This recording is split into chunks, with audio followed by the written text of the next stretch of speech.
Сайн байцгаана өрх үзэгчдээ. Бид эрүүл мэндийн яамны тантал шуурхай удирдлагын хэлтсийн дарга наран гэрэлтэй цаг үеийн асуудлаар ярих гэж байна.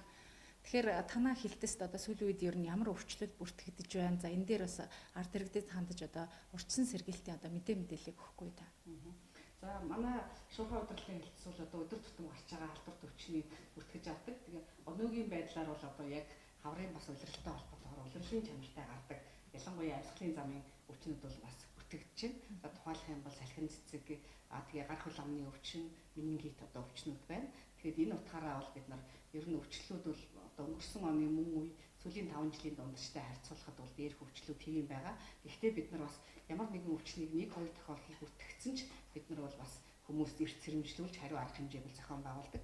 За энэний одоо нэг жишээ бол бид нар энэ 7 хоногт бол бас эрүүл мэндийн сайдаар одоо менингит өвчнөөс урьдчилан сэргийлэх албан даалгавар гаргаж аймаг орон нутгийн одоо эрүүл мэндийн байгууллагуудаа хөрвүүллээ. Тэгээ энэ нь бол улирлын чанартай учраас улирал огтуулан одоо хүмүүсийн дунд бол бас энэ хамар залхуурын өргөсөл илрүүлэх ийм одоо үзлэгүүдийг хийж бас одоо ням тэгчдийг илрүүлэн эмчлэх. Тэгэхээр энэ менингит өвчин маань гол төлөв бол ням тэгчээс одоо халддаг. Тэгэхээр ням тэгч маань голдоо ахмад насны одоо хүүхэд залуучууд ахмад насны хүмүүс байдаг. За өвчилж байгаа хүмүүс нь бол бага насны хүүхдүүд байдаг. Тийм учраас манай эцэг эхчүүд бол өөрөө одоо хамар залхуурын өргөслөө бас эмнэлэгт эмчлүүлэх энгийн одоо аргууд хүүхдийнхээ болон өөрийнхөө одоо хамар залхуурыг эрүүл байлгах, за сарвин, одоо соод, давс, лимон гэх мэтлэн гарын дор байгаа гэртээ байгаа одоо уус мулуудыг бэлтгэж найруулах одоо хийж 10-аас 14 хоног бол тогтмол зайлжих. Ялангуяа энэ одоо энэ хаврын улиралт бол тийм ээ. Тэгэхээр ер нь хаврын улиралт бол хүний бас дархлаа их сулардаг учраас одоо ямар нэгэн халдварт өвчнөр бол хүртэмтгий байдаг.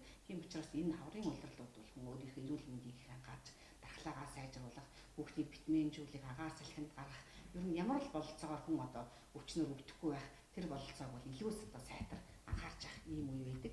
За энэ үетэй нөхтүүлэн бид нар бас иргэдтэй одоо сэрэмжлүүлэг 4 төрлийн одоо инфографийн сэрэмжлүүлэг одоо явж бас сурталчилж байна. Тэгвэл энэ өвчний хувьд бол бас одоо өвдөхгүй байх боломж нь бол эргэн хүнд өөрт нь бол байгаа ийм одоо хүч юм аа. Тэгэхээр яг хаврын улиралд одоо бас хүмүүс илүү одоо ядаргаан дүртэмтгий байдаг бас өвчлөл одоо баг зэрэг нэмэгддэг гэлээ шүү дээ. Тэгэхээр яг хаврын улиралд бол улиралт өвчний одоо ямар өвчлүүд илүү одоо давмгай байдаг? Хаврын улирал одоо нөгөө агаар нэгдүгээрт бас хүмүүс дархлаас сулардаг, хоёрдугаарт нь бол тоос ихтэй байдаг. За мөн одоо хөрсний бохирдол их ил гардаг. Энэ утгаар нь бол одоо 2 төрлийн өвчнүүд их одоо гардаг. Нэгдүгээрт нь бол агаар туслын одоо юм ялангуяа бага насны хүүхдэд бол агаар туслын халдвар. За энэ нь бол бас өвөл бол томоо байдаг. Томоо одоо вирусын халдвар. Томоогийн дараа бол хүүхдийн дархлаас солирсон байгаа учраас одоо янз бүрийн вирус бактерийн тийм нэмэлт одоо тийм халдварууд авах магадaltaй. За хоёрдугаарт нь хөрс усны бохирдолтой холбоотойгоор бас гидсний халдварт өвчнүүд нэмэгдэх одоо ийм хандлагатай байдаг. Гидсний халдварт өвчин одоо менингит гэдэг энэ өвчлүүд одоо өнгөрсөн оны мөн үеийнхтэй харьцуулахад их вэ нүү бага байна уу? Бид нар одоо тандал судалгаагаараа бол яг өнгөрсөн оны мөн үе одоо тай бол байнга харьцуулж явдаг. Тэгээ энэ бүх өвчтүүд нь бол өнгөрсөн оны мөн үетэй харьцуулахад бол яг одоо адилхан төвшин. За сүүлийн 3-5 жилдээ бол одоо адилхан төвшөнд байгаа. Гэхдээ ер нь халдварт өвчнийг бол яг одоо тэр оныхоо төвшөнд байгаа гэж бодлогоогоор бид нар илүү одоо урьдчилан сэргийлж аль болохоор хүн өвдөхгүй талаас нь бол ийм одоо арга хэмжээг зохион байгуулж авч идэг. За тэрний нэг одоо арга хэмжээнүүд нь бол саяын миний дээр дурдсан одоо арга хэмжээнүүд байгаа.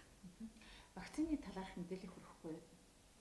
За вакцины хувьд бол бид саяын одоо нэг тийм өвчнүүдийн хувьд бол салхин цэцэг өвчний вакцин бол байдаг. Гэхдээ манай орны хувьд бол хийгддэггүй. За гар хөл амны өвчин бол одоо вакцин байхгүй. За энэ нэмэгдэж байгаа өвчнөөс бол менингитийн одоо вакцин бол байна. Менингокок талдварын эсрэг вакцин. За энэ вакцин бол манайд бол сайн дурын дархлаажуулалтын үндсэн дээр бол хийгддэг. Тэгвэл одоо өвчл гарсан тохиолдолд бол бас өвчлийн голомтонд бид нар урьдчилан сэргийлж бол хийдэг. Гэхдээ энэ өвчний хувьд бол ерөнхийдөө одоо товлолт вакцинд ороогүй учраас одоо иргэд бол өөрснөө сайн дураараа хийлгэнэ. Тэгвэл энэ өвчний хувьд бол вакцинаас илүүтэйгээр одоо урьдчилан сэргийлэх энгийн аргуудыг хэрэглэх юм бол эдийн засгийн болон одоо үр нөлөө бол ихтэй гэж өвчин гэж бид нар ингэж бол үздэг. За энэ хэрэг вакцин одоо иргэд төсөх юм бол өөрөө халдварт өвчин судлалын үндэсний төв дээр бол 13,500 төгрөгийн үнэтэй сайн дурын дархлаажуулалтаар хийгдэж болно. За товлын вакцинаа бид нар бол аймаг дүүрэг одоо бүх өрхийн эмнэлгүүдэд вакцинатор сувилагч нар вакцины кабинетаар бол хийдэг. За энэ вакцины хувьд бол нэгдүгээр сайн дурын тэгээд бол цөөхөн одоо хэмжээгээр хийх шаардлагатай. Ялангуяа одоо иргэн өөрөө эмчийн одоо зөвлөснөөр үнэхээр одоо урьдчилан сэргийлэхтэр энгийн аргуудыг одоо хийх боломжгүй ч юм уу ямар нэгэн байдлаар өвчлөлт өртөмт хий гэж үзэх юм бол одоо эмчийн зөвлөмжөөр бол энэ вакциныг бол хийлэгдэх учраас зөвхөн халдварт өвчин судлалын үндэсний төв дээр бол хийдэг. Тэгэхээр орон нутгуудад яг энэ өвчлүүд ямар байгаа вэ? Та бүхэн тэгэхээр орон нутгуудтайгаа одоо хэрхэн яаж одоо холбогдож одоо мэдээлэл авч байна вэ?